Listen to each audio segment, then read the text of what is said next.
오늘은 느헤미야 강의 15번째 시간으로 6장 5절로 9절 말씀을 통해 말씀을 믿는 믿음만이 분별력을 갖게 합니다 라는 제목으로 말씀을 전하며 15번째 시간 주시는 은혜를 함께 받고자 합니다. 느헤미야는 산발락과 겟셈으로부터 4번이나 회담 제안을 받았지만 그때마다 단호하게 제안을 거절하였습니다.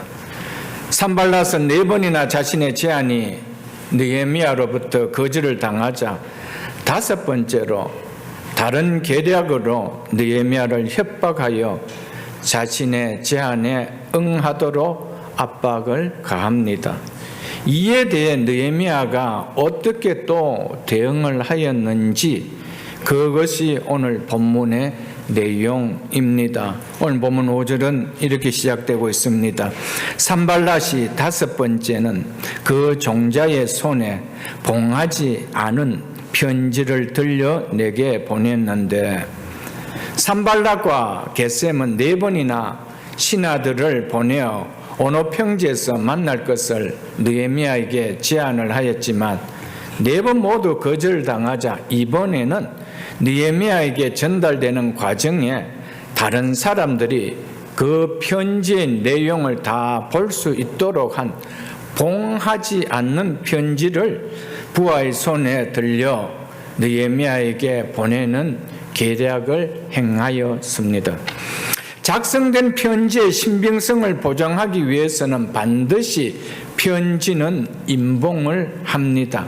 특별히 다른 지역의 총독이 다른 지역의 총독에게 편지를 보내는데 봉하지 않고 보낸다는 것은 있을 수가 없는 내용입니다.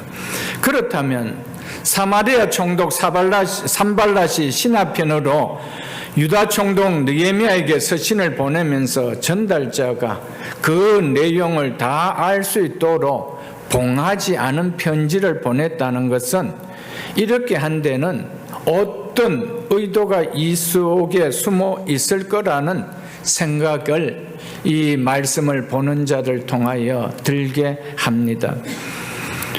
편지를 봉하지 않았다는 것은 누구나 읽을 수 있도록 오픈된 편지라는 말이죠. 그렇다면 왜 산발락이 자신이 느헤미야에게 보내는 편지를 누구나 읽어볼 수 있도록 봉하지 않고 보냈을까요? 실수일까요? 절대적인 계략이었습니다. 이 편지의 내용은 이미 많은 사람들이 알고 있다라는 것을 느헤미야에게 압박하기 위해서였습니다. 그렇게 하는 목적은 이 편지를 받은 느헤미야로 하여금 이 편지의 내용을 많은 사람들이 이미 알고 있겠구나, 나는 불안한 생각을 들게 하여 두려운 마음을 들게 하여 협상의 자리로 불러내기 위함이었습니다. 그렇다면 이 편지에 담긴 내용이 어떤 내용이었습니까? 당연히 그것은 느헤미야에게 큰 두려움을 한 방 먹일 수 있는 메간토급의 음모의 내용이었습니다. 읽는 순간 만나자는 산발락의 제안을 이제는 더 이상 거절하게 없게 만드는 내용이 담겨 있다는 것입니다.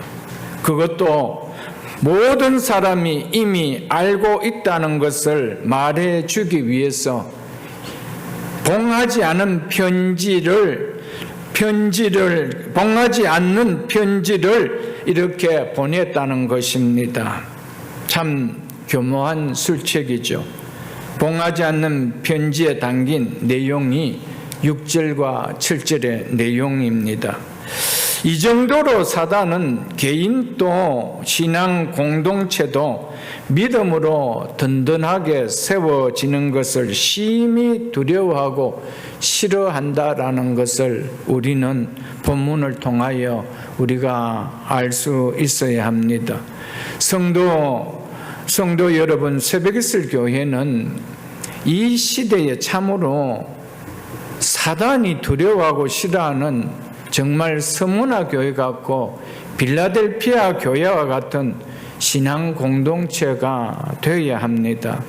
정말 적은 능력을 가지고 하나님의 말씀을 지키며 주의 이름을 배반하지 아니하는, 정말 사단이 두려워하는 이런 교회로 서야 합니다. 이런 신앙의 공동체가 되도록 우리 모두는 믿음을 세워가는 일에 함께 힘을 모아야 할 것입니다. 이어서 6절은 이렇게, 6절과 7절은 그 내용이 담겨져 있습니다. 먼저 6절을 보겠습니다.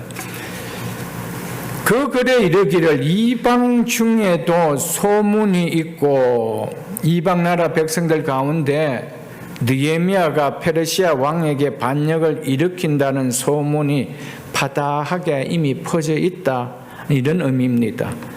가스무는 유다 사람들이 아라비아 지역 총독인 겟셈을 부를 때 이렇게 부른 겁니다. 겟셈의 아라비아식 이름이 바로 가스무입니다.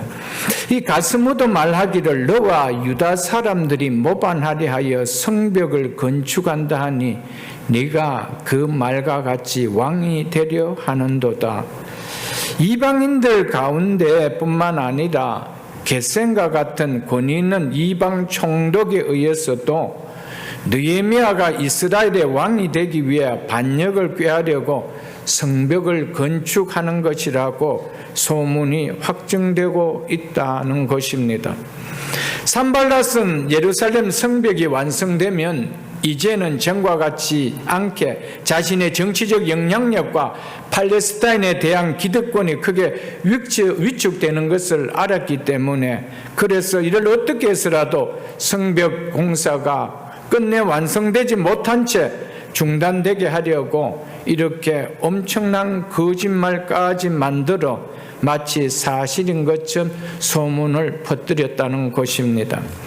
산발랏을 비롯한 대적들이 이러한 거짓 소문을 퍼뜨리는 것은 에스라 4장 6절에서 24절에 나온 것처럼 과거 페르시아 아닥사다 왕 제위 초기 당시에 사마리아 방백 르움과 서기 심세 등이 예루살렘 성벽 재건을 방해하기 위해서 아닥사스다 왕에게 귀환한 이스라엘 자손들이 공사하고 있는 성벽 재건을 방치할 경우 반드시 이들이 페르시아 정부를 향하여 반기를 들게 될 것이라고 상소문을 올렸던 적을 우리는 알 것입니다. 결과 아닥사다 왕이 이를 받아들이고 성벽 재건을 중단케 한 것을 우리는 잘 알 것입니다. 느헤미야는 과거에 일어난 이 사실에 대해서 모를 리가 없습니다. 이미 이 내용을 잘 알고 있었던 것이었습니다. 그렇다면 과거와 비슷한 술법을 사용하는 산발랏의 의도를 느헤미야가 모를 리 있겠습니까? 산발랏이 아닥사다 왕이 유브라데 강 건너편 지역의 불안정한 정세에 매우 민감하다는 사실을 잘 알고 있었습니다.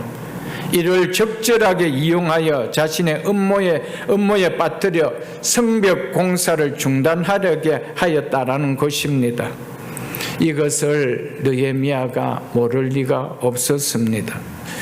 산발랏은 분명 느헤미야가 이러한 소문의 내용을 보면 두려움을 느껴 왕이 자기를 부르기 전에 느헤미야 자신이 먼저 이 소문은 자신과 결코 무관한 것임을 밝히기 위하여 성문들을 다는 것을 중단하고서라도 서둘러 페르시아 왕궁으로 갈 것으로 여겼습니다. 아니면 오해를 받는 것이 두려워 성문 다는 것을 중단하겠다라고 말하는 것으로 여겼을 것입니다. 이것을 기대하고 일을 꾸몄는데, 그러나 산발랏 자신이 기대했던 건 달리 느헤미야는 봉인되지 않은 편지를 받고도 조금도 요동하지 않는 모습을 보였다는 것입니다. 이는 봉인되지 않는 편지에 담긴 내용으로 인하여 자신이 심각한 위기에 맞게 될 것이라는 것을 느헤미야가 몰라서가 아니었습니다. 페르시아 제국의 왕에 대한 반역을 꾀하는 일이 얼마나 무서운 형벌을 당하게 된다는 것을 왕실에 있었던 느헤미야가 모를 리가 없었던 것이었습니다. 아무리 반역을 꾀하지 않았다 해도 이미 소문이 크게 나면 반역자로 몰릴 확률은 너무 큰 것입니다. 그래서 고대에서는 정쟁자를 치기 위해서 거짓 소문을 퍼뜨리는 위험에 빠뜨리는 술책들이 참 많았습니다. 만일 느헤미야가 봉하지 않은 편지를 받고 반역자로 몰릴 위험을 느끼게 되면 산발랏을 만나 이 문제를 협상하려고 만나자는 그 제안을 받아들이지 않을 수가 없었을 것입니다. 산발랏은 이것을 노리고 그 안에 느헤미야가 왕이 되어 페르시아 이 정부를 반역한다라는 소문에 글을 담고 봉하지 않는 편지에 넣어 보냈던 것이었습니다. 그럼에도 느헤미야는 이 편지를 받고 두려워하며 요동하지 않았다라고 성경은 말하고 있습니다. 이유는 느헤미야는 사람을 두려워하지 않고 하나님을 두려워하였기 때문입니다. 자신은 이 소문에 대해서 하나님 앞에 책 잡힐 것이 없이 깨끗하기에 결코 거짓을 꾸민 사람들을 두려워하지 않았다는 것이었습니다. 사랑하는 성도 여러분, 우리가 하나님 앞에 깨끗하다라면은 우리는 어떤 소문이 일어난다 하더라도 우리는 두려울 것이 없는 것 아니겠습니까, 여러분들? 그러나 이 사단은 교묘하게 우리의 약한 틈새를 파고들어 그 약한 부분을 통하여 믿음을 내려놓게 만들려고 애를 쓰고 있다는 것을 우리는 알아야 됩니다. 이어서 7절에 또한 이렇게 말씀하고 있습니다. 7절을 보겠습니다. 또 네가 선지자를 세워 예루살렘에서 너를 들어 선전하기를 유다의 왕이 있다 하게 하였으니 지금 이 말이 즉 이 소문들이 왕에게 들릴지라. 그런즉 너는 이제 오라 함께 의논하자 하기로. 임봉되지 않은 편지에 또 어떤 내용이 있다라고 말합니까? 느헤미야가 선지자를 세워 선지자로 하여금 자신이 유다 왕이 되었다는 것을 선포하게 하였다는 것입니다. 즉 왕의 즉위와 관련해 선지자가 하나님을 대리하여 왕의 지위를 승인하는 역할을 수행하기 때문에 선지자를 세워 선포하였다라는 것입니다. 즉 느헤미야가 스스로 왕이 되고자 하여 선지자를 자신이 세웠다라는 것입니다. 이런 업무를 꾸몄다라는 것입니다. 산발랏은 느헤미야가 왕이 되고자 한다고 반역의 소문을 퍼뜨렸습니다. 음해하려는 거짓 소문이지만 반역 소문이 페르시아 아닥사 왕의 권위 귀에 들려간다라면 느헤미야는 역모를 꾸민 반역자로 몰릴 확률은 너무 큰 것입니다. 그러므로 이 소문은 느헤미야를 충분히 공경에 빠뜨릴 수 있는 책략이 되었습니다. 산발랏은 이것을 노렸던 것이었죠. 이처럼 거짓 소문을 퍼뜨릴 목적은 페르시아 아닥사스다 왕의 귀에 들어가는 것이었습니다. 왕을 반역하였다는 소문이 아닥사스다 왕의 귀에 들리면 그 결과가 어떠함을 교묘하게 이용한 것이었습니다. 이것으로 느헤미야에게 만나자고 한 제안을 받아들이라는 협박을 가하고 있는 것이죠. 4번이나 어느 평야에서 만나자고 제안했지만 그 만남의 목적이 무엇인지 알았던 느헤미야이기에 4번을 다 단칼에 거절을 했습니다. 그러자 이제는 만나지 않으면 안 될 만큼 교모한 방법으로 이제 느헤미야를 압박하고 있다는 것이죠. 그래서 그런즉 너는 이제 오라, 함께 의논하자. 이것이 목적이었습니다.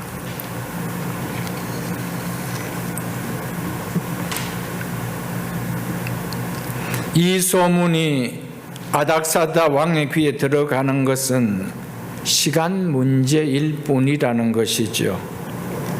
나를 만나면 이 문제가 해결될 수 있으므로 만나자는 이 제안을 너가 받아들여라는 것입니다. 그래서 지금 이 말이, 이 소문이 왕에게 들릴지라라고 강조하고 있는 것입니다. 느헤미야에게 그런즉 너는 이제 오라, 함께 의논하자, 이렇게 하고 있다는 것입니다. 사랑하는 성도 여러분, 우리가 살아가면서 우리의 신앙에 이 신앙을 내려놓게 만들고 믿음을 무너뜨리게 만들려고 사단은 정말 교모하게 우리를 압박하고 그런 압박하는 일이 많다라는 것을 우리는 알 수 있어야 됩니다. 여기서 중요한 메시지가 있습니다. 너는 오라, 함께 의논하자. 너무 중요한 메시지인 줄 압니다. 만약 느헤미야가 혹시 반역자로 몰릴 수 있다라는 두려움과 불안한 마음에 이 문제를 의논하기 위해서 산발랏을 만나기로 갔다라면 어떻게 되었을까요? 살 길을 얻으러 가는 그 길이 느헤미야는 죽음을 맞는 길이 되었을 것입니다. 느헤미야가 영적으로 분별력이 없었더라면 그 상황 앞에, 현실의 문제 앞에 두려움만 보여서 분별력을 잃어버리고 산발랏을 만나러 갔다라면 그것이 살 길인 줄 알고 찾아갔는데 그 결과는 죽음으로 돌아오는 길이었을 것이었습니다.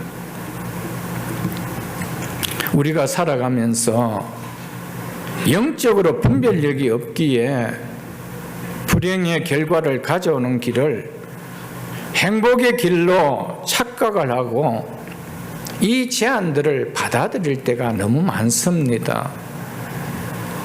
우리가 믿음으로 분별력만 있다라면은 이런 상황들이, 이런 현실들이 나를 살게 하는 길인지 나를 죽게 하는 길인지 이게 분별력이 생겨질 수가 있는데, 우리의 분별력이라는 것은 마음과 육체가 원하는 것을 쫓고자 하는 그 기준을 가지고 있는 분별력이기 때문에 100이면 100번 그 제안을 받아들여 버리는 겁니다. 그래서 우리가 분별력이 없다는 것은 정말 불행한 인생을 내가 자초하며 살아가는 것이죠. 산발랏은 느헤미야를 만나자고 하는 목적은 뭡니까? 느헤미야를 죽이고자 함이었다라고 말하고 있습니다. 그런데 두려워서 산발랏을 만나서 내가 그러지 않았다라는 것을 해결하고 싶었고 그렇게 만나자라고 했다라면은 그것이 살 길인 줄 알고 그 제안을 받아들였다라면은 살 길이 아니고 죽는 길이죠. 그것이 복된 길인 줄 알고 찾아간데 그것이 불행의 길이었다라는 거 우리가 알 수 있지 않습니까? 사랑하는 성도 여러분, 우리는 무엇이 나를 살게 하는 길이며 나를 복된 인생으로 만들어주는 길인지, 나를 불행케 하게 하는, 망하게 하는 길인지 영적으로 분별력이 있어야 됩니다. 우리가 믿는 하나님의 말씀이, 성도가 듣고 배우는 하나님의 말씀이 우리의 모든 삶을 판단을 내리고 우리의 인생의 걸음을 선택할 수 있는 절대적 기준으로부터는 신앙이 되어야 됩니다.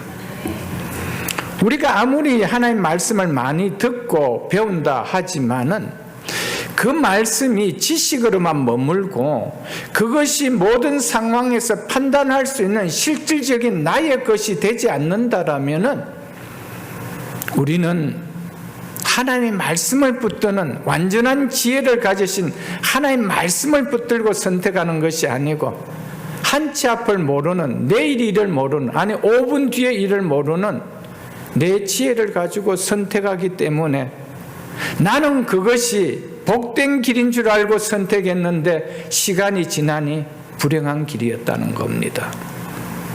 나는 이 길이 펴진 길인 줄 알고 내가 이걸 선택했는데 시간이 지나니 꼬이는 길이라는 것이죠. 우리가 살아오면서 이것을 한두 번 겪어보셨습니까? 우리의 많은 시간은, 우리의 많은 현재의 결과는 우리의 선택에서 온 시간의 후에 얻은 결과 아닐까요, 여러분들? 우리가 선택했기에 그 선택의 결과를 지금 누리고 있는 거 아닐까요? 우리가 완전하다면 우리의 선택이 왜 빗나갈 수 있나요, 여러분?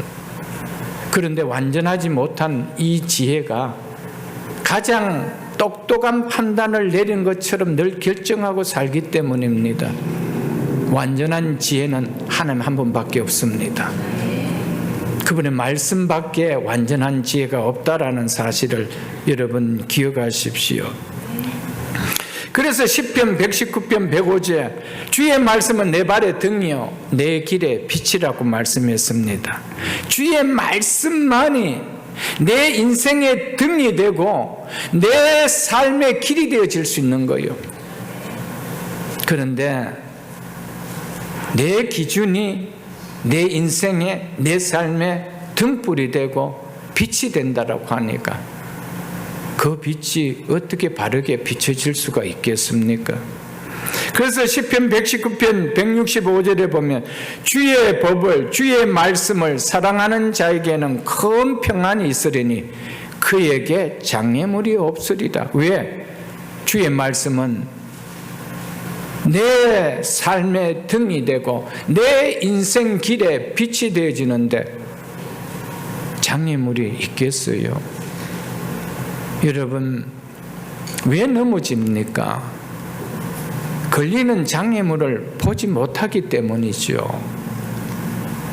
그런데 우리가 그것을 볼 수 있나요? 우리가 알 수 있나요? 우리는 1분 뒤의 일도 모르는 일이 우리인데, 그런데 우리가 내일 일을 우리가 어떻게 알 수 있나요? 그런데 그것이 내가 살 길인 줄 알고, 그것이 행복한 길인 줄 알고, 그게 복된 길인 줄 알고 선택하는데 결국은 그 일이 꼬이는 길이고 불행한 길이고 여러분 망하게 하는 길인 것을 우리가 알지 않나요, 여러분? 그래서 신명기 10장 13절에 우리가 잘 아는 말씀 아닙니까? 내가 오늘 너의 행복을 위하여, 너의 행복을 위하여 너에게 명하는 여호와의 명령과 규례를 지킬 것이 아니냐라고 했습니다. 왜 우리를 보고 하나님의 말씀을 지키라고 합니까? 너의 행복을 위해서라고 하고 있습니다. 그런데 우리는 우리의 행복을 내가 찾겠다는 겁니다. 하나님의 말씀은 불편하다는 겁니다. 내 배운 지식이 훨씬 더 내 행복을 찾을 수 있다라고 생각합니다. 그래서 내가 모든 것을 결정하고 내가 핸들하고 살아가지요. 시간이 지나면 내가 선택했던 결과를 내가 맛보는 거예요. 사랑하는 성도 여러분, 남은 인생만큼은 말씀을 들었다라면 말씀은 지식으로 두지 마시고 내 삶의 한 부분이 되어야 됩니다. 내 살이 되어야 됩니다. 내 몸이 되어야 됩니다. 그래서 그것이 그때그때마다 판단을 내릴 수 있는 적용이 되어야 된다라는 것이죠.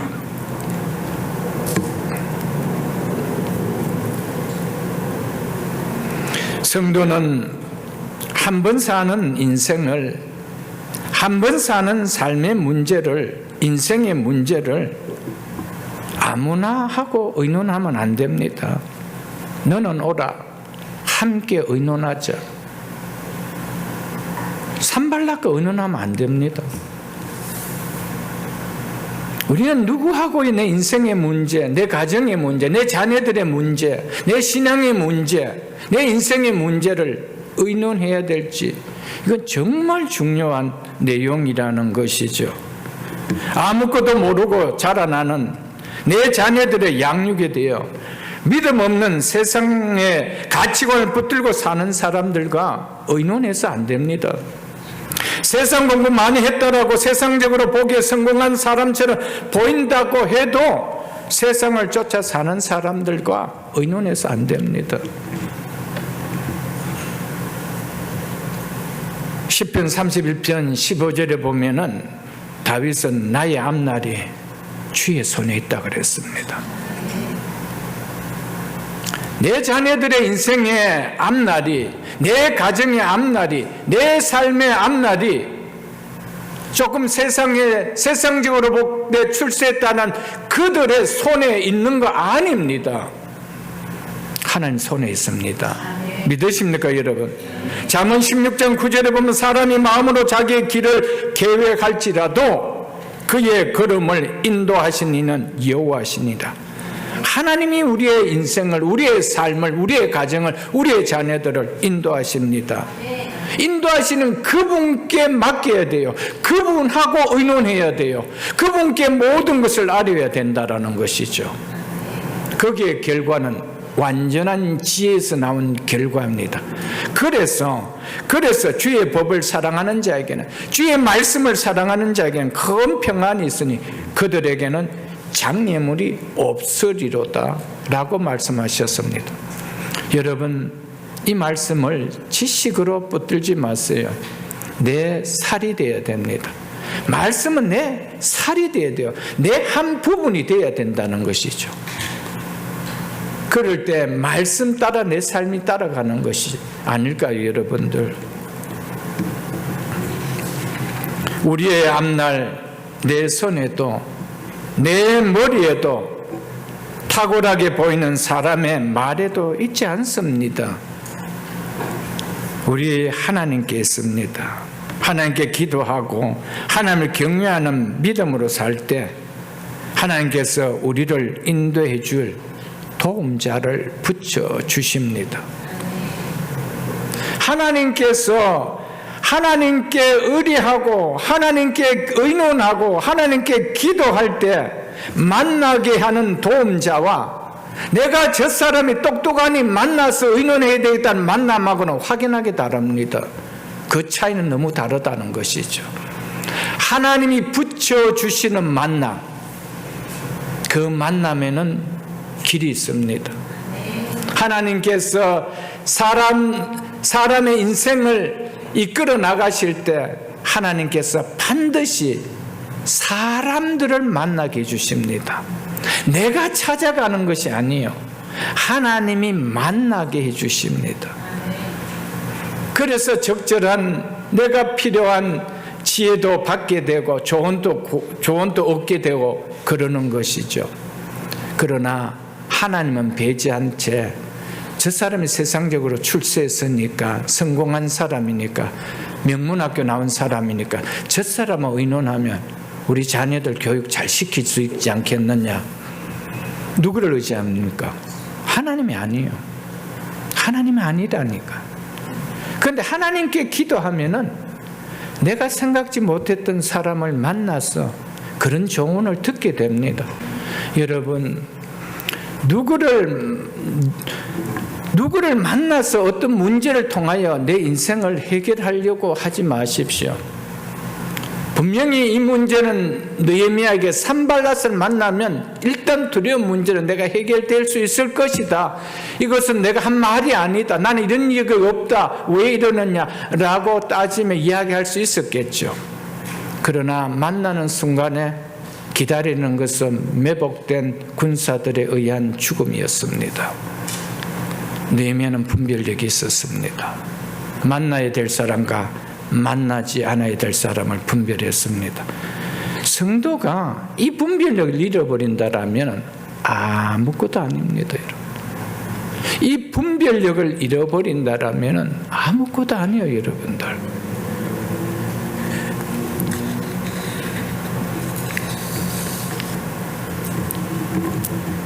사랑하는 성도 여러분, 우리를 정말 복되게 하고 정말 우리를 행복하게 해주고 우리를 정말 흥하게 해줄 것은 사람의 입에 있지, 사람의 입에서 난 말이 있지 않습니다. 완전하신 하나님 입에서 나온 하나님 말씀밖에 없습니다. 여러분, 이 사실을 정말 믿음으로 정말 말씀이 내 살이 되도록 믿어야 됩니다. 그렇지 않다면 수많은 말씀을 우리가 수십 년 동안 신앙생활했다면 얼마나 많은 말씀을 들었습니까? 그런데 정말 그 말씀을 쫓아 살았다면 우리가 망했겠습니까? 여러분, 어떻게 쓰겠습니까? 지금까지 들은 말씀이 내 살이 되어서 그 말씀이 내 살과 함께 움직였다면 우리의 삶이 어떻게 되었겠습니까? 여러분, 하나님만이 완전하신 분입니다. 그분의 말씀만이 완전한 지혜를 가졌다는 사실을 지금이라도 깨달으시고요, 하나님 말씀을 귀하게 여길 수 있기를 주님 축복합니다.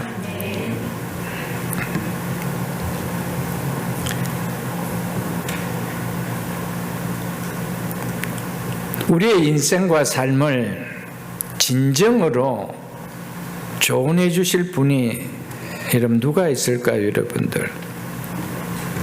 누가 우리의 삶과 인생을, 우리의 자녀들을 여러분 진정으로 복되게 조언해 줄 사람이 누가 있겠습니까? 하나님 한 분밖에 계시지 않습니다. 이 사실을 꼭 기억하십시오, 여러분들.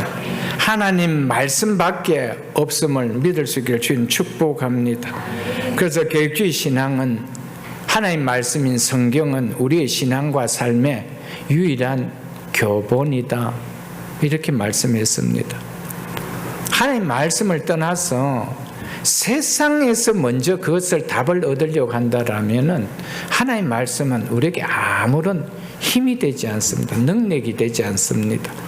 하나님을 우선순위로 둘 때 하나님께서 우리의 필요한 모든 것을 채워줄 수 있는 만남들을 허락하십니다. 놀랍습니다, 여러분. 그런 은혜가 있기를 주님 축복합니다. 우리를 잘되게 하시는 분은 우리가 잘되어야 되겠다라고 염려해 주시고 은혜 주시고 축복해 주시는 분은 하나님 한 분밖에 없습니다. 진정 우리가 잘되게 하려고 말씀해 주시는 분은, 조언해 주시는 분은 하나님 한 분밖에 없습니다. 때로는 내 부모도 아닙니다. 내 남편도 내 아내도 아닙니다. 내 절친한 친구도 아닙니다. 진정으로 잘되기를 위하여, 나를 위하여 말씀하고 복을 주시고 은혜를 베풀어 주시는 분은 하나님 한 분밖에 없습니다. 이 사실을 우리는 깨달아야 됩니다. 그러므로 하나님 말씀을 쫓아 사는 사람이 복 있는 사람이라는 것입니다.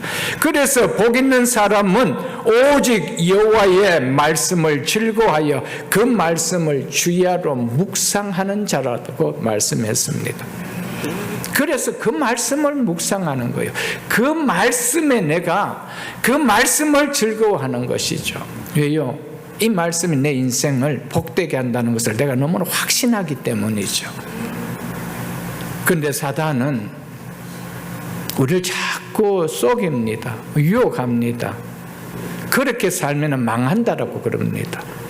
그렇게 살아가 언제 네 가정이 피우겠노? 언제 네 자녀가 공부를 제대로 하겠노? 늘 속입니다, 여러분들. 사랑하는 성도 여러분, 하나님만이 우리를 진짜 축복하시는 분입니다. 하나님 말씀이 우리에게 진짜 이야기 되는 조언을 하시는 분입니다. 진짜 복을 부어주시기를 원하시고 조언하시는 분인 것을 기억할 수 있기를 주님을 축복합니다. 성도는 어떤 일이 있어도 하나님 말씀을 버리고 내 꾀로 살려고 하면 안 됩니다. 내 육신의 유불리를 따라 살려고 하면 안 됩니다.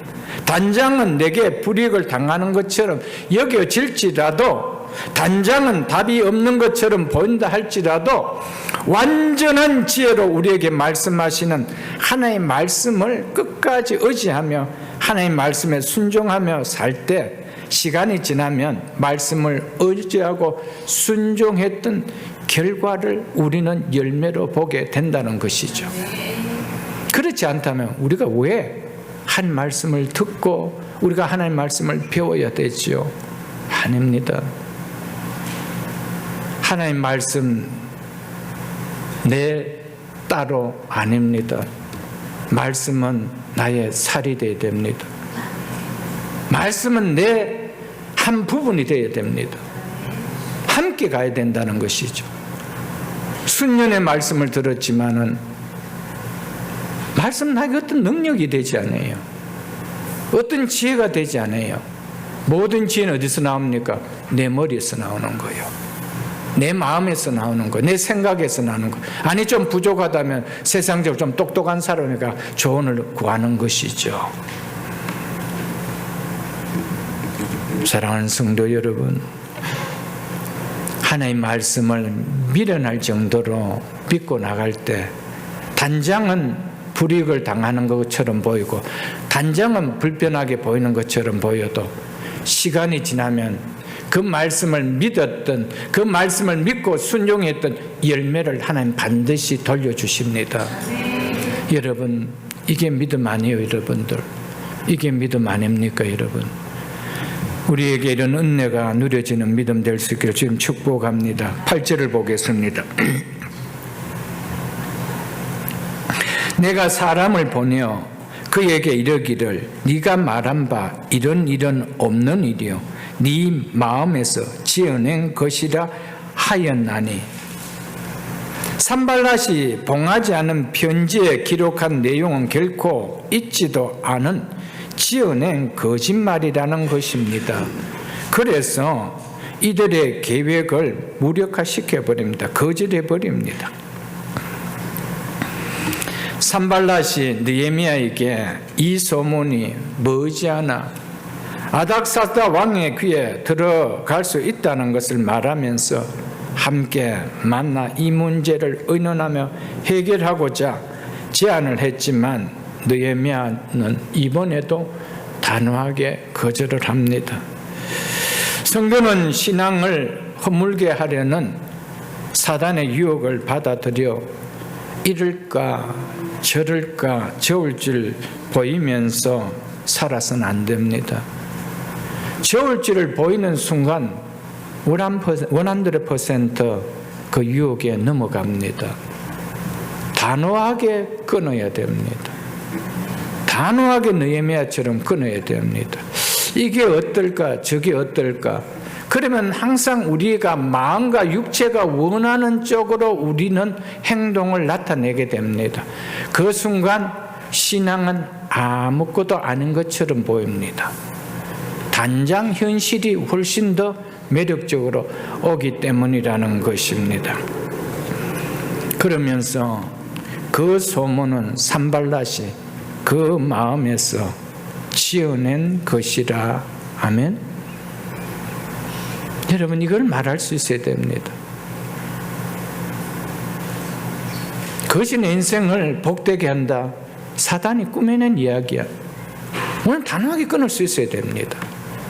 사단이 꾸며낸 일에 그게 현실적으로 복되게 할 줄 알고 그것을 받아들여 버립니다. 무엇을 버리고요? 신앙을 버리고. 여러분, 하나님 말씀만이 우리를 복되게 합니다. 하나님 말씀만이 우리 인생을 바꾼다는 사실을 우리는 기억해야 됩니다. 느헤미야는 산발랏을 찾아가 자기는 그런 말을 한 적이 없는데 왜 그런 거짓 소문을 퍼뜨리냐고 해명하지 않았습니다. 다만 나는 그런 일을 하지 않았다. 그것은 너의 마음에서 지어낸 것뿐이다 라는 사실만 통보하고 끝을 내버립니다. 왈가불가하지 않았습니다. 이 소문이 사실인지 꾸며낸 거짓말인지는 그 말은 산발랏 자신과 하나님만 아시는 것입니다. 그래서 느헤미야는 산발랏에게 어떤 대응도 하지 않고 나를 모욕하려고 네가 거짓말을 하였다라는 진실만을 이야기합니다. 느헤미야는 다윗의 후손이 아닙니다. 그렇기 때문에 왕위에 오를 자격이 결코 되어질 수 없습니다. 그런 소문 아무리 퍼뜨려 봐야 될 수 없는 이야기라는 것이죠. 만일에 느헤미야가 말씀을 붙들지 않았다면 이 기회에 한번 왕이 되어볼까? 이런 바람이 들어오는데 그런 마음이 없겠어요, 여러분들. 확고하게 말씀을 하는 거예요. 이스라엘 왕은 다윗의 후손만이 될 수 있다는 거예요. 어떻게 다윗의 후손이 아닌 느헤미야가 자신이 유다의 왕이라고 선지자를 세워서 선포할 수 있겠어요, 여러분들? 선포한다 해도 이스라엘 백성들 가운데 그걸 믿고 따를 사람이 누가 있겠어요? 아무도 없는 것이죠.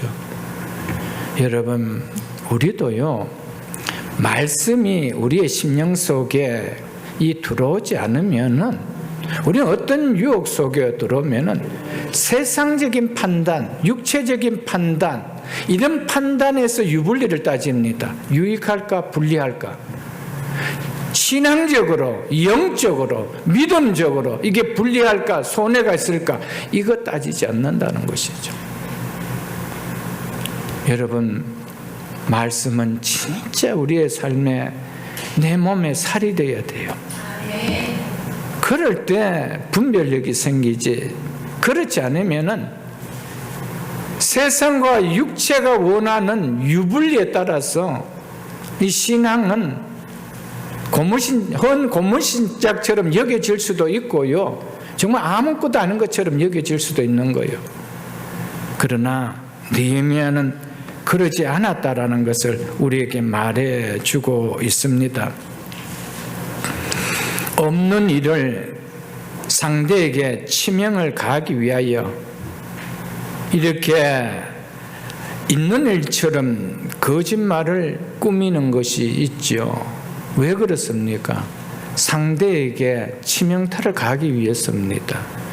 그렇게 해서 남을 낮추고 자신을 더 드러내게 하고 싶어서 없는 일을 있는 것처럼 말하기도 하지요.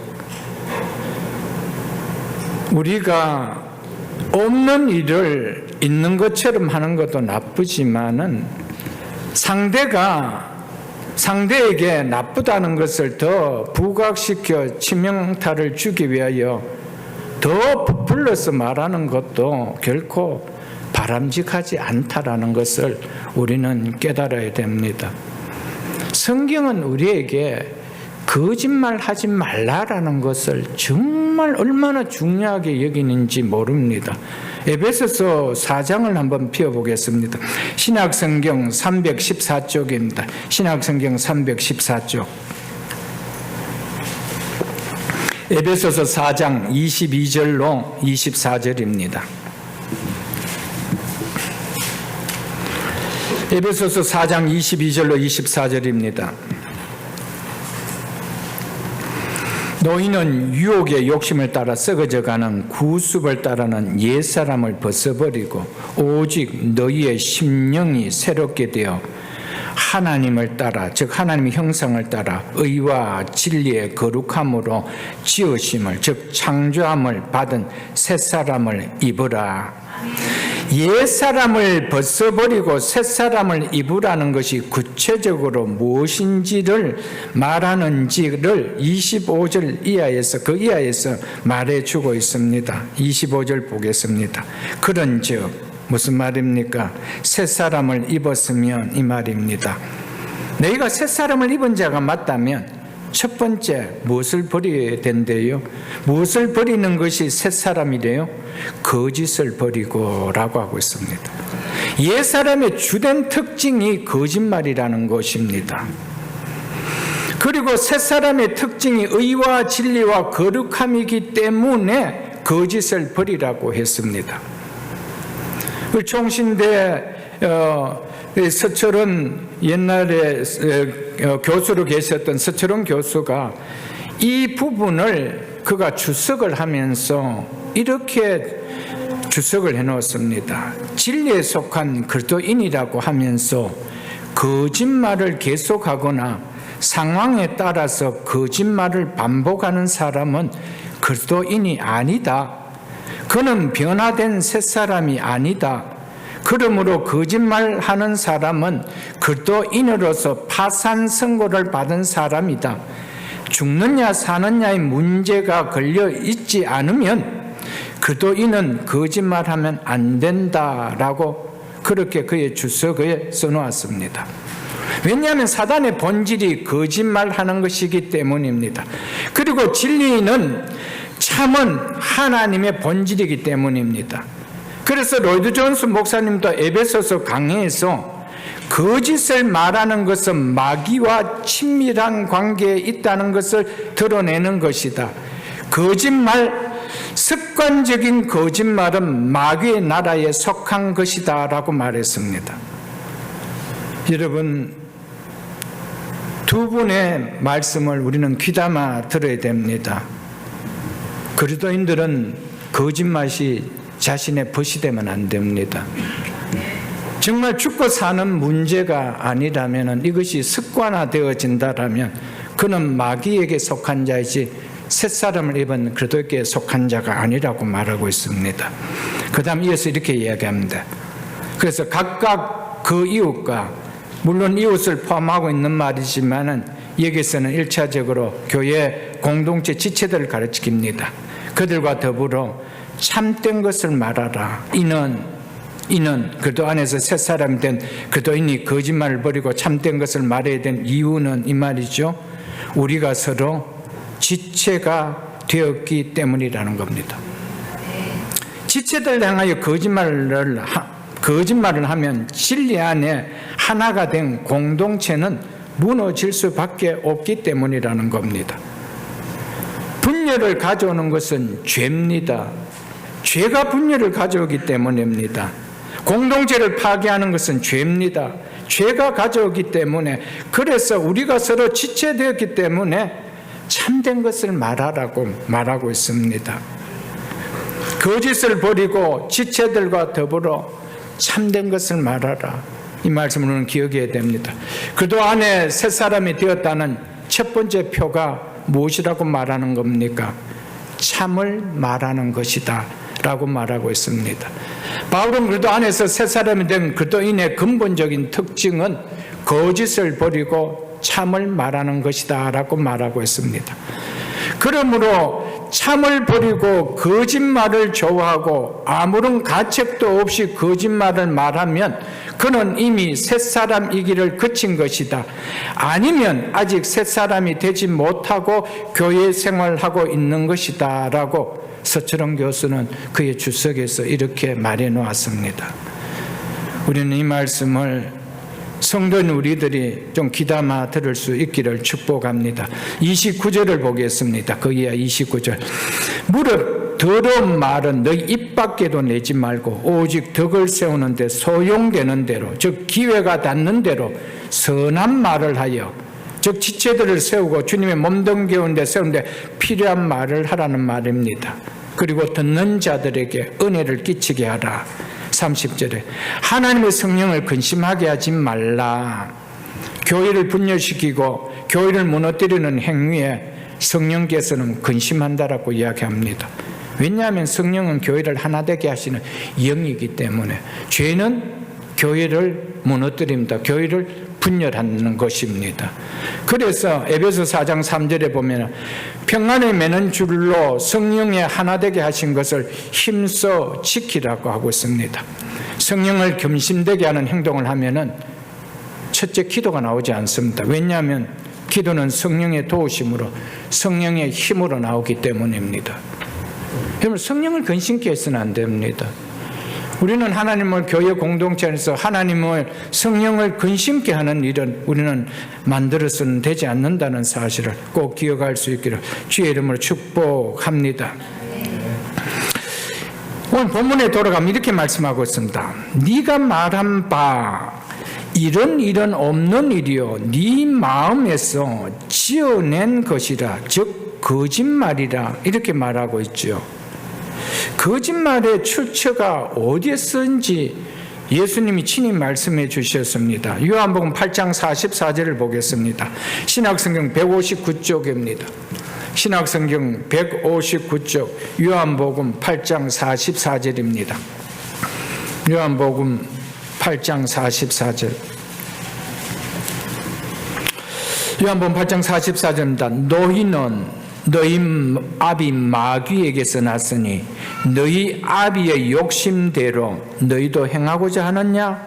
그는, 마귀는 말이죠, 처음부터 살인자요. 처음부터 살인자요.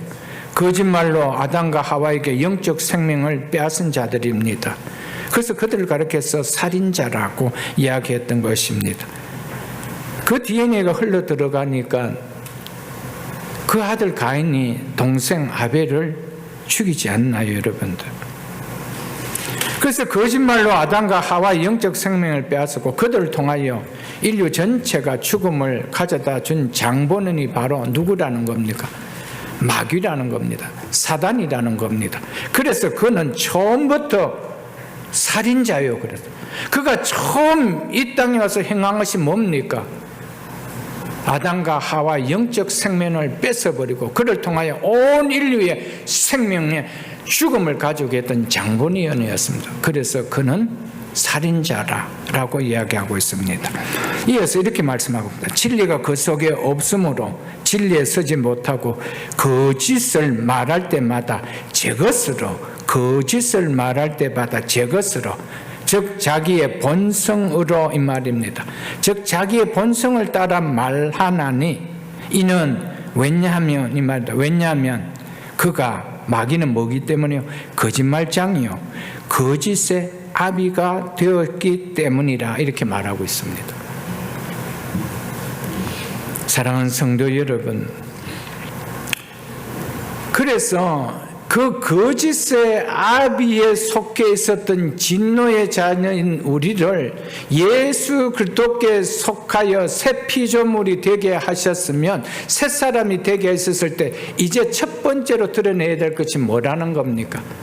그의 본성을 버리는 것이라는 것이죠. 그것이 무엇이죠?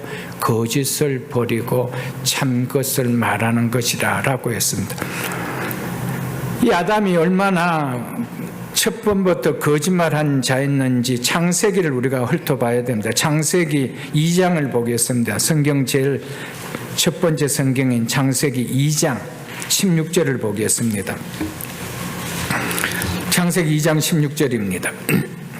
여호와 하나님이 그 사람에게 명하여 이르시되, 아담에게 말하지요. 동산 각종 나무 열매는 네가 임의대로, 즉 자유롭게 먹되 선악을 알게 하는 나무의 열매는 먹지 말라. 네가 먹는 날에 반드시 죽으리라 하시니라. 하나님은 분명하게 아담에게 이렇게 말씀했습니다. 더 보태는 말도 없고 더 빼는 말도 없고 이대로 말씀하셨습니다. 3장 1절을 보겠습니다. 3장 1절을 보겠습니다. 3장 1절 중반절에 보겠습니다. 이 뱀은 요한계시록 12장 9절에 보면 이 뱀을 가리켜서 마귀 혹은 사단이라고 그렇게 말하고 있습니다. 이 뱀이, 즉 이 마귀가 여자에게 물어 이르되 하나님이 참으로 이렇게 이야기하죠. 근데 창세기 2장 16절에 보면 여호와 하나님이 그에게 이르시되 이렇게 하는데, 사단은 여호와라는 말을 빼버리고 하나님이 이렇게 나옵니다. 여호와란 말은 언약의 관계거든요. 그런데 그 관계를 빼버리는 거예요. 하나님이 참으로 너희에게, 참으로 이런 말 안 했습니다. 그런데 사단은 뭐 하죠? 없는 말을 이제 넣는 거예요. 왜 넣을까요? 하나님이 굉장히 좀 뭐 할까요? 너그러운 사람으로 여겨지지 않도록 아주 외통수 사람인 것처럼 딱 그렇게 느껴지도록 참으로 이렇게 나오죠. 그러면서 너희에게 동산 모든 나무의 열매를 먹지 말라 하시더냐? 언제 동산 나무에 있는 모든 열매는 네가 의미대로 자유롭게 먹으라 그랬지. 그런데 단 하나 이 나무는 먹지 말라 그랬지. 사단은 와서 뭐라 그랬죠? 모든 나무를 먹지 말라 하시더냐. 뭘 이야기합니까? 말씀을 왜곡시키기 시작하죠. 그러니까 교회 다녀도 말씀을 모르면은 뭘 듣고 싶었냐? 내 귀에 편하고 내 귀에 듣고 싶은 소리를 듣고 싶어 하는 거예요. 지금 사단이 불경을 이야기하는 거 아닙니다. 하나님 말씀을 이야기한다. 하나님이 이렇게 이야기하더냐? 라고 이야기하고 있습니다. 근데 모르니까 모릅니까?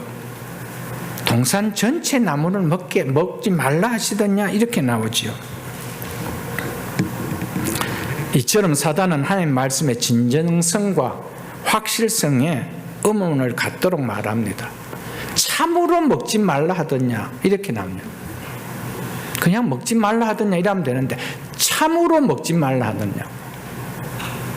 말씀의 확실성, 진정성에 의심을 가도록 만들지요, 여러분들.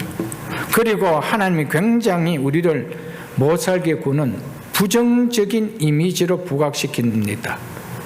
모든 동산의 나무의 열매를 먹지 말라 하더냐 이래버리는 거예요. 그럼 뭐 먹고 살아요? 풀 뜯어 먹고 살아요? 여러분, 이렇게 왜곡합니다. 살리려고 하니까 죽이려고 하는 거, 죽이려고 하는 것이죠. 하나님을 바르게 믿으면 모든 시간도 삶도 물질도 없어지는 것처럼 느껴지게 하여 하나님을 제대로 믿지 못하도록 유혹하는 것이 사단입니다. 그리고 또 너희가 하나님께서 하신 말씀의 의미를 잘 몰라서 그렇지 하나님께서 그렇게 말씀하지 않아서 라는 생각이 들도록 유혹을 합니다. 말씀을 대하는 자세가 진지하지 못하도록 유혹합니다. 하나님의 말씀을 꼭 그대로 믿지 않아도 괜찮다라고 하도록 그렇게 유혹합니다. 이것이 창세기 3장을 통하여 이 마귀의 술책이 시대를 변하지만은 어떻게 접근하고 있는가를 말해주고 있습니다. 오늘날에도 교회 안에 사단은 들끓고 있습니다. 그래서 절대로 하나님을 하나님 말씀되게 하지 않습니다. 하나님의 말씀이 능력을 발하지 못하도록 그 말씀에 물을 너무 많이 타버립니다. 희석시켜버립니다. 어떤 말씀에 능력이 되지 못하도록 만들어버리고 있다는 것이죠. 왜 그럴까요? 그걸 듣고 싶어하는 사람들이 많기 때문입니다. 그걸 사단이 교묘하게 알기 때문에 그렇지요. 왜 짝퉁을 만듭니까? 찾는 사람이 있으니까 짝퉁을 만드는 거예요. 그 찾는 사람이 없다면 왜 짝퉁을 만들겠어요? 왜 강단에서 진실된 하나님의 말씀만을 전하지 못할까요? 그거 아닌 것을 듣고 싶어하는 사람이 있기 때문입니다. 그래서 전하는 거예요. 살리는 목적일까요? 아니요. 자기 유익을 위해서요. 그래야 한 사람이라도 교인이 안 떨어져 나가야 되니까. 살리는 목적이 절대 아닙니다. 자기를 위한 것이죠. 내가 목회하는 동안 한 성도라도 더 늘었다라는 것을 그냥 나타내고 싶은 것이죠. 그 인생이야 영원히 죽든 안 죽든 진짜 거기에 관심이 있을까요? 진짜 거기에 관심이 있다라면은 마귀처럼 말씀을 곡해해서 전하지는 않을 것입니다. 마귀가 하와에게 찾아와서 이렇게 하면 목적이 무엇이었습니까? 사단의 정체는 우리의 영적 생명을 빼앗아가는 살인자이기 때문에 영적 생명을 갖지 못하도록 그래서 멸망시키기 위해서입니다. 그래서 그는 처음부터 살인자예요. 살인자가 우리의 인생을 복되게 할까요? 살인자는 처음에 달콤하게 다 유혹해서 살인하지 않나요, 여러분들? 이제 그 꾀임이 넘어가서 말을 듣지 않을 때 죽이고 그러는 거 아닐까요, 여러분들? 여러분, 우리를 죽이는 줄 모르고 우리가 거기에 따라가야 순응해요. 그런데 느헤미야는 이것이 내가 사는 길인지 죽는 길인지 말씀이 있었기 때문에 딱 판단하는 거예요. 나는 다윗의 자손이 아니야. 여러분, 흔들리지 않습니다. 흔들리지 않아요, 여러분. 말씀이 내 살부치가 되면요, 우리는 말씀이 내 인생의 복으로 느껴지는 자를 만듭니다. 말씀과 내 살부치가 따로 놀아보십시오. 그는 지식이죠. 지식은 나에게 힘이 되지 못해요, 여러분들. 하나님 참으로 사랑의 하나님이신데 어떻게 그분이 지옥을 만들어 그곳에 너희들을 넣을 수 있겠는가? 듣기에 솔깃하지요. 듣기 얼마나 솔깃합니까? 하나님 사랑의 하나님인데 어떻게 사랑의 하나님이 지옥을 만들어 자기 피조물을 거기에 넣을 수 있겠는가? 여러분, 지옥이 없다라면은 구원이 없는 거예요. 왜 구원이 필요합니까? 예수님 왜 십자가에 죽어야 될 이유가 있습니까? 지옥이 없다면 너무 좋은 거거든요. 어차피 천국 안 가도 지옥만 가면 난 좋다는 거예요. 여러분, 사단은 교묘하게 속인다는 사실을 잊지 마십시오, 여러분들. 예수를 믿는다라고 고백만 하면 구원을 받는데 그때 꼭 그렇게 주의를 지키며 교회에 나와 예배 드려야 되느냐는 거예요. 사단은 뭡니까? 그래 안 해도 너 구원받는데 전혀 지장 없다. 이렇게 속삭입니다, 여러분들. 한편만 강조합니다. 믿음만 강조합니다. 믿음에 따르는 실체는 강조하지 않습니다. 영혼이 없는 몸이 죽은 것 같이 행함이 없는 몸은 죽었다라는 그 믿음에 따른 행함은 딱 삭제하고 입으로 네 고백했으니까 너 이제 됐어 이런단 말이에요, 여러분들. 누구 귀에 좋습니까? 우리 귀에 솔깃한 거예요. 우리 귀에 듣기 좋은 거예요. 좁은 길로 가지 않아도 된다는 거예요. 얼마든지 넓은 길로 가도 멸망의 길이 아니고 생명의 길이라는 거예요. 그 누가 던져주는 복음일까요? 사단이 던지는 복음이죠. 그건 다른 복음이요. 그건 진짜 복음이 아니라니까요. 이어서 그 3장 2절로 3절에 이렇게 이야기하고 있습니다.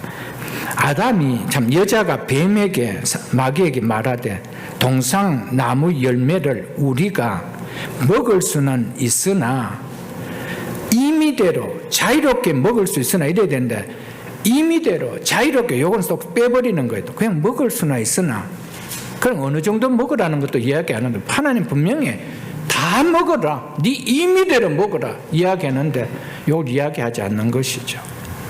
3절에 이렇게 합니다. 동산 중앙에 있는 나무의 열매는 하나님의 말씀에 너희는 먹지도 말고 만지지도 말라. 언제 만지지도 말라라고 했습니까? 그런데 하나님의 말씀에 없는 말을 하나님의 말씀에라고 뭐죠? 만지지도 말라라고 이야기합니다. 여러분, 이게 다른 복음이라니까요. 이게 우리를 죽이는 복음이라니까요. 그러고 이어서 뭐라고 합니까? 너희가 죽을까 하노라. 반드시 죽는다라고 하였는데 죽을까 하노라 하셨느니라. 이렇게 이야기하는 거예요. 이처럼 하나님의 말씀을 온전히 받아들이지 않으면 자기 원하는 대로 성경을 고쳐 씁니다. 자기 원하는 대로 말씀을 받습니다. 자기 마음대로 성경을 해석해 버립니다. 여러분, 말씀을 배워야 되죠. 말씀을 알아야 되죠. 여러분, 말씀을 아는 자에게 이단들이 파고 들어올 수 있을까요? 절대 못 들어옵니다. 말씀을 모르니까 들어오는 것이죠. 그렇게 들어오니까 답을 이렇게 한단 말이에요. 만지지도 말라 그랬어요. 이렇게 나온다는 것이죠, 여러분들. 그러니까 밥이 되는 것이죠, 여러분들. 이 2절과 3절에 하와가 이 보여준 이 모습은요, 하나의 말씀이 인생의 불행이 어디에서, 참 인생의 불행이 어디에서 시작되는지 2절과 3절 말씀은 우리에게 클리어하게 보여주고 있습니다. 이들의 불행이 어디서 왔습니까? 말씀에 대한, 하나의 말씀을 말씀하실 때 그 말씀 그대로를 받아들이지 못했다는 겁니다. 이것을 먹는 날에는 정령 죽으리라, 반드시 죽으리라, 그 말씀을 그대로 받아들이지 않았다는 겁니다. 거기에 말씀을 보태기도 하고 또 뭡니까? 희석시키기도 하고 또 자기 마음대로 해석을 달기도 했다는 겁니다. 하나님 말씀의 권위를 무시하는 데서 인생의 불행이 시작된다는 것을 보여주고 있습니다. 하나님 말씀의 권위를 이 아담과 하와처럼 무시해버리면 하나님 말씀에 자기의 생각을 마음대로 보탰을 뿐 아니라 자기 생각으로 바꾸어 말해버립니다. 그냥 하나님 말씀의 권위라는 것이 얼마나 중요하다는 것을 알아야 되죠. 하나님께서 이렇게 말씀하셨다는 그분의 권위를 받아들였다라면은 이렇게 말했을까요? 이것을 먹는 날에는 정령 죽으리라고 했습니다. 이 말을 하나님께서는 하와가 있기 전에 아담에게 한 말입니다. 아담의 이 말을 하와에게 정확하게 전달했다라면 하와가 만지지도 말라라는 말을 했을까요? 이것을 먹는 날에는 죽을까 하노라는 말을 했을까요? 아니면은 했는데도 이렇게 받아들이고 자기 마음대로 권위를 받아들이지 않고 했을지도 모르겠지만은 아담 1차적으로 아담 자신이 바르게 전달 안 할 수도 있다는 말입니다. 우리의 신앙이 똑바르지 않으면 절대로 자녀들에게 그 말씀대로 절대 전하지 않습니다. 그러니까 뭐죠? 아담도 죽고 하와도 죽는 거예요. 결국 그 여자가 주는, 아내가 주는 그 선악을 알게 하는 열매를 먹고 자기도 죽는 거예요. 여러분, 말씀의 권위를 깨달아야 돼요, 여러분들. 그냥 아이가 교회만 가면 되지. 교회 왜 갑니까? 말씀 배우는 거 아니에요. 말씀 듣는 거 아니에요. 근데 그 말씀을 가르치지 않고 교회만 다녀요.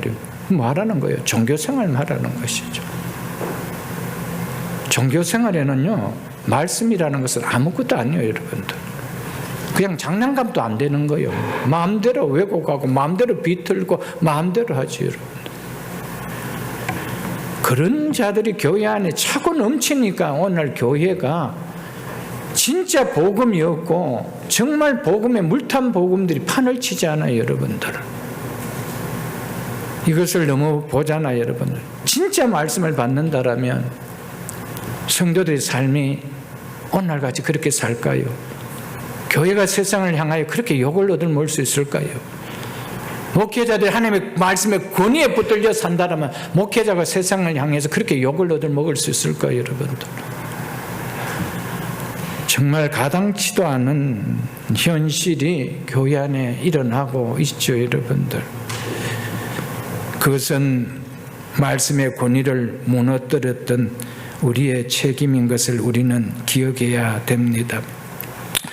우리의 남은 인생도, 우리의 자녀들의 인생도 하나님의 말씀을 대하는 그 자세가 결정짓게 되는 요인임을 우리는 잊어서는 안 됩니다. 말씀을 어떻게 붙들고 사느냐가 우리의 남은 인생의 생사화복을 결정지어질 수 있다는 겁니다. 우리의 자녀들의 인생의 생사화복을 누가 결정짓냐? 부모가 결정짓냐? 아니올시다. 하나님의 말씀입니다. 아담처럼 이것을 먹는 날에는 죽을까 하노라 이렇게 전하지 않는다는 겁니다. 그 말씀 그대로 전하는 것이죠, 여러분들. 사랑하는 성도 여러분, 우리의 기쁨을 누리는 인생의 참된 축복의 비결도 행복의 비결도 하나님 말씀을 대하는 우리의 자세에 있다라는 것을 창세기 3장 1절 이하의 말씀이 우리에게 클리어하게 보여주고 있습니다. 4절을 보겠습니다. 이렇게 이야기하죠. 뱀이 사단이 이렇게 이야기하죠. 여자에게 이르되 너희가 결코 죽지 아니하리라. 사단은요 얼마나 무서운 존재인 줄 압니까? 하나님의 말씀을 이렇게 비틀 정도로 능력이 세력이 센 존재라는 것을 말해주고 있습니다. 이것을 먹는 날에는 반드시 죽으리라고 했는데 너희는 결코 죽지 않는다 이래 만들어버립니다. 하나님은 불순종하면 죽음을 가져온다라고 했는데 사단은 불순종해도 하나님은 벌하지 않는다 이렇게 속입니다. 그래서 사단을 거짓말장이라고 예수님께서 하신 것입니다. 사단은 이처럼 우리를 속이는 자입니다. 하나님 말씀에 순종하지 않고 살아도 하나님 징계하지 않는다, 아무 일도 생기지 않는다 라고 사단은 속입니다. 하나님은 사랑의 하나님이시지 책벌하시는 심판의 하나님, 징계의 하나님 아니다 라고 사단은 속입니다. 그러면은 누구의 말을 듣고 싶겠습니까? 정령 죽지 않는다라는 말을 듣고 싶죠. 책벌이 없다라는 그 하나님을 듣고 싶죠. 그래서 말세가 되면은 디모데후서 4장에 보면 뭐 한대요? 우리가 듣고 싶은 말을 해줄 스승을 많이 둔다라고 했습니다.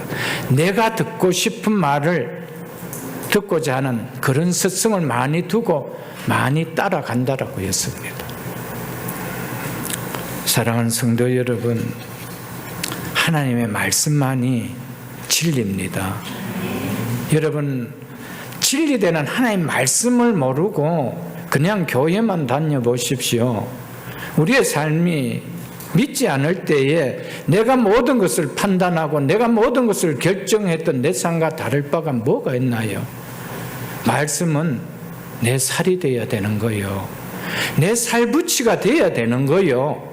그럴 때 말씀과 내 살붙이는 함께 움직이는 거 아니에요, 여러분들. 근데 아무리 말씀을 들어도 말씀 따로 내 따로 그 말씀은 왜 듣는 건가요, 여러분들? 사단은 우리를 바른 믿음을 갖지 못하도록 유혹합니다. 왜 사단은 유혹합니까? 바른 믿음을 가지면은 영적 생명을 갖기 때문입니다. 그는 살인자이기 때문에 이것을 갖기 해서는 안 된다는 겁니다. 어쨌든 이것을 뺏어야 된다는 겁니다. 그러니까 뭐죠? 교회는 다니되 그냥 다녀라는 거예요. 여러분, 말씀과 무관한 교회 생활, 예배 생활은 종교예요, 여러분. 사단도 여전히 하나님의 말씀을 이야기하고요. 정령 죽음을 당하는 하와도 하나님이 이르시되 먹지도 말고 만지지도 말으라. 그리고 먹는 날에는 죽을까 하노라. 하나님이 이르시되라고 하면서 그렇게 거짓말을 하고 있단 말이에요. 여러분, 말씀을 진정으로 믿지 않은 말씀 붙든 결국 우리 죽는 거예요. 그래서 다른 복음들이 교회 오기 들어오기 시작하네요. 거짓 선지자들이, 거짓 교사들이 초대교회에 얼마나 많이 들어옵니까? 2000년 기독교 역사 속에 무엇을 무너뜨리려고 합니까? 말씀을 무너뜨리려고 합니다. 말씀만 무너뜨리면 뭡니까? 다 헛수합인 거예요. 아무것도 아닌 거예요. 그냥 말씀 갖고 있지만 다 아담과 하와같이 갖고 놀 수 있는 거예요. 여러분, 새벽이슬 교회는 말씀을 붙드는 공동체 될 수 있기를 주님 축복합니다. 말씀이 내 살붙이가 되는 공동체가 될 수 있기를 주의 이름으로 축복합니다. 그래서 요한복음 10장 10절에 보면은 예수님께서 사단을 우리의 생명을 훔쳐가는 도적이라고 하면서 도적이 오는 것은 도적질하고 죽이고 멸망시키려는 것뿐이다라고 이야기합니다. 사단이 온 목적을 분명하게 이야기합니다. 그는 도적질하러 온 자다. 그래서 도적질하고 죽이고 멸망시키는 것뿐이라고 이야기합니다. 거기에 우리의 믿음, 우리의 인류 시조가 멸망당하지 않았나요, 여러분들? 그래서 그를 통하여 그 후손들이 다 생명을 잃는 멸망을 당하지 않았나요? 그런 멸망을 당한 자들을 구원하시기 위하여 예수 그리스도께서 오시지 않았나요? 그런데 그 예수 그리스도를 믿는데 여전히 우리는 우리의 조상처럼 동일하게 하나님 말씀에 권위를 두지 아니하고 여전히 하나님 말씀을 종이짝처럼 여기며 그렇게 살고 있지 않느냐는 거예요. 이것을 우리에게 말해주고 있습니다. 창세기 1장에 보면은 하나님의 말씀은 혼돈하고 공허하며 흑암이 깊은 상태에서 그 말씀이 질서와 생명을 가져오게 만들었습니다. 그렇지 않아요? 혼돈하고 공허하고 흑암이 깊은 상태에 있었던 이 상태에서 하나님이 이르시더라며 그 말씀이 생명을 가져오고 질서를 가져왔습니다. 그런 생명을 가져오고 질서를 가져오는 여기에 다시 혼돈과 죽음을 가져온 것이 누구였습니까? 사단의 말이었습니다. 오늘도 똑같습니다. 하나님의 말씀이 들리면 우리의 가정이 공허하고 혼돈하고 공허하고 흑암이 깊은 것 같은 이런 무질서한 상태라 할지라도 하나님의 말씀은 우리에게 질서를 주고 생명을 주지만은 사단의 말을 받아들인다라면 생명을 누렸고 질서가 잡혔음에도 불구하고 다시 죽음이 오고 다시 공허함을 우리가 보지 않았나요, 여러분들? 그 정도로 하나님의 말씀은 귀합니다. 여러분, 내 귀에 좋으니까, 내 귀에 듣기 편하니까 여러분 그 길을 따르지 마십시오. 사단은 죽이는 자입니다. 처음부터 살인자입니다. 그래서 우리의 생명을 도적질하고 죽이고 멸망시키기 위하여 주님께서는 왔다라고 말씀하시면 우리는 잊어서는 안 됩니다.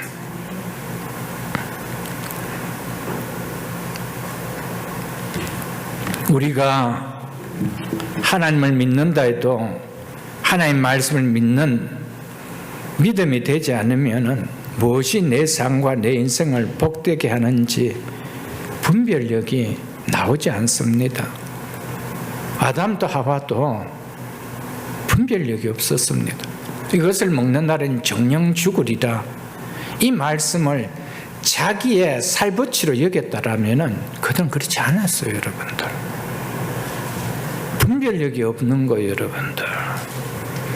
그래서 모든 판단과 선택, 내 육신을 편하게 하고 유익해 하는, 기쁘게 하는데 다 둡니다. 영적인 것, 신앙적인 것, 이것이 내 판단과 선택과 기쁨의 요소가 아닙니다. 다 내 육체가, 내 육신이 이득이 있느냐, 기쁘냐, 이걸 갖고 다 판단하게 되죠. 그렇게 되면 그 결과는 내 판단과 선택과 달리 행복이 아닙니다. 아담과 하와가 겪었던 것 같이 그 불행이죠. 불편함이죠. 한숨만 나오는 것이죠. 성경은 이것을 말씀을 통해 명쾌하게 보여주고 있는데 말씀을 수없이 듣는 우리가 여전히 아담과 하와처럼 하나님 이렇게 말씀하지만 이 말씀을 해석은 내가 이렇게 하고 살아가는 거예요. 말씀의 권위를 무너뜨리면 결국 무너뜨린 그에 대한 결과를 내가 누리게 된다는 것을 잊지 마십시오, 여러분들.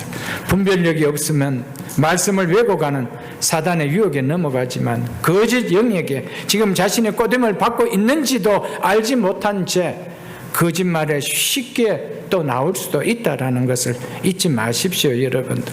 사랑하는 성도 여러분, 우리는 우리의 영을 지켜야 됩니다. 그 순간 내 육체를 모면하기 위해서, 내 자신을 모면하기 위해서 나도 모르게 거짓말이 튀어나온다라면은 그 순간 우리는 거짓 영에 사로잡혀 있는 거예요. 우리는 이 사실을 꼭 기억해야 됩니다, 여러분. 본문 9절을 보겠습니다. 본문 9절을 마지막 9절 보고 말씀을 맺겠습니다. 이는 산발랏이 거짓 소문을 쓴 느헤미야를 편지를 느헤미야에게 보낸 목적은 이 말이죠. 그들이 다 우리를 두렵게 하고자 하여 말하기를 그들의 손이 피곤하여 역사를 중지하고 이루지 못하게 함이라. 하나님께서 이제 내 손을 힘있게 하옵소서 하였느니라. 산발랏이 거짓 소문이 담긴 편지를 느헤미야에게 보낸 목적이 뭐라고 합니까? 느헤미야를 통해 이스라엘 공동체를 두려움에 빠지게 하여 성벽 재건 공사를 완성하지 못하도록 하고 중단하게 하기 위함이라고 하고 있죠. 느헤미야가 페르시아 아닥사다 왕을 반역한다는 소문이 왕의 귀에 사실로 들려지면 느헤미야뿐만 아니라 성벽 재건을 한 이스라엘 공동체 모두는 죽임을 당할 수도 있기에 산발랏이 보낸 봉하지 않은 편지는 느헤미야를 포함해서 이스라엘 공동체에게 충분히 두렵게 할 요소가 되었습니다. 그러나 느헤미야는 산발랏 일당의 음모에 두려워하지 않았습니다. 그래서 산발랏과 타이바게가 그의 제안을 받아들이지 않고 단호하게 거절했습니다. 그리고 하나님께 자신의 손을 힘있게 해달라고 기도했습니다. 느헤미야는 곤란한 문제로 직면할 수 있는 두려운 마음이 일어날 수 있는 상황임에도 불구하고 두려워하지 않고 담대할 수 있었던 용기가 어디에서 나올 수 있었을까요? 하나님이 어떤 하나님인지 느헤미야는 알고 믿고 그분을 신뢰할 수 있었기 때문입니다. 느헤미야에게 이 상황 역시 손이 떨릴 만큼의 두려운 문제였습니다. 느헤미야인들 그 소식을 접했을 때 떨리지 않았을까요? 떨렸습니다. 사랑하는 성도 여러분, 그래서 느헤미야가 내 손을 힘있게 해달라고 기도했지요. 사랑하는 성도 여러분, 우리가 하나님을 제대로 알지 못하면은 그 떨리는 문제 앞에 여전히 뜨는 모습만 있습니다. 느헤미야는 떨리는 그 문제를 안고 누구에게 갔습니까? 누구하고도 의논하지 않았습니다. 이스라엘의 지도자들과도 의논하지 않았습니다. 하나님께 이제 내 손을 힘있게 하옵소서. 그래서 마지막 성문을 다는 일까지 감당할 수 있도록 힘있게 하옵소서 기도했습니다. 여러분, 사랑하는 성도 여러분, 기도할 수 있기를 주의 이름으로 축복합니다. 많은 성도들이 어려운 문제를 만나면 지금 어려운 문제만을 해결해 달라는데 기도의 힘을 쏟는 경우가 참 많습니다. 하나님께서 왜 나에게 이 문제가 일어나지 않도록 막아주시지 아니하고 허용하셨을까 생각하며 하나님과의 관계를, 그리고 하나님을 믿는 믿음의 생활을 생각되어지지는 않고, 그것은 보이지 않고 오직 나를 두렵게 하는 문제만 보이고 그 문제만을 해결해 달라고 매달릴 때가 참 많이 있습니다. 기도의 무릎을 꿇게 한 하나님의 그 목적은 두지 않았습니다. 여러분 한번 보십시오. 하나님의 능력이 없어서 이 산발랏이 이 느헤미야를 죽이려고 하는 음모를 꾸는 이 편지가 느헤미야 손에 오는 것을 하나님이 막지 못하였을까요? 얼마든지 하나님 능력에 막을 수가 있었습니다. 꺾을 수가 있었습니다. 그런데 왜 허용을 할까요? 이걸 통하여 느헤미야의 믿음을 더욱더 세우기 위하여, 그 공동체를 더 세우기 위하여였죠. 그래서 느헤미야가 한 이야기가 뭡니까? 두렵게 하여 성벽 공사의 완성을 눈앞에 둔 것을 뭐죠? 이 하나님의 역사를 이루지 못하게 하기 위함이라고 하고 있죠. 그들이 다 우리를 두렵게 하고자 하여 말하기를 그들의 손이 피곤하여 역사를 중지하고 이루지 못하게 합니다. 이거였죠. 이것을 알았던 겁니다. 그래서 느헤미야는 왜 기도합니까? 하나님이 떨리는 이 문제 해결해 달라는 것이 아니고 하나님 역사가 일어날 수 있도록 나에게 힘을 달라고 하는 겁니다. 여러분, 어떤 문제가 일어날 때 하나님과 나와의 관계가 세워질 수 있는 기도가 하나님 하기 위하여 그 자리를 두십니다. 그런데 문제만 해결해 달라고 해보십시오. 하나님 전혀 안 보입니다. 하나님 왜 이 문제를 나에게 던져줬는지가 와닿지를 않습니다. 여러분, 그 기도 아무리 한다고 해서 내 신앙은 안 달라집니다. 우리의 그 문제를 통하여 내가 살아온 신앙을 돌아봐야 되고요, 하나님과의 나와의 관계를 돌아봐야 되는 거예요. 느헤미야는 딱 하나님의 관계를 돌아봤어. 이 문제는 성벽을 완성하지 못하게 하는 문제다. 딱 와닿는 거예요. 하나님 문제가, 하나님 역사가 중단되지 않게 하옵소서. 하나님, 이 문제가 일어났다고 해서 내 신앙이 다운되지 않게 하여 주옵소서. 이 문제가 왔다고 해서 나와 하나님의 관계가 깨어지지 않게 하옵소서. 더 견고하게 하옵소서. 더 믿음을 세워주게 하옵소서. 이게 기도의 목적이 되어야 한다는 것을 우리에게 말해주고 있는 것입니다. 여러분들, 말씀을 맺겠습니다. 말씀을 믿는 믿음만이 분별력을 갖게 한다라고 제목으로 말씀을 드렸습니다. 사랑하는 성도 여러분, 우리는 수없이 제가 말씀드렸잖아요. 하나님께서 우리에게 왜 말씀하실까요? 단순하게 들으라고요? 아니옵시다. 우리 보고 살으라고. 너희가 살아야 된다라고. 너희가 행복해야 된다라고. 너희가 복되어야 된다라고. 그래서 우리에게 말씀해 주시는 거예요.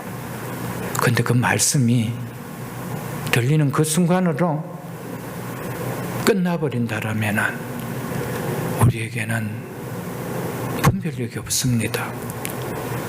그 전해진 말씀이 믿음으로 내 몸에 한 살붙이가 되어질 때 분별력이 생기는 줄 알고 우리의 남은 인생 분별력을 가지고 살아갈 때 내 자신은 물론이고 내 인생도 물론이고 내 자녀들의 인생까지도 하나님께서 펴주신다는 사실을 깨닫고 이런 믿음을 붙드는 우리 모두가 다 될 수 있기를 주 이름으로 축복합니다.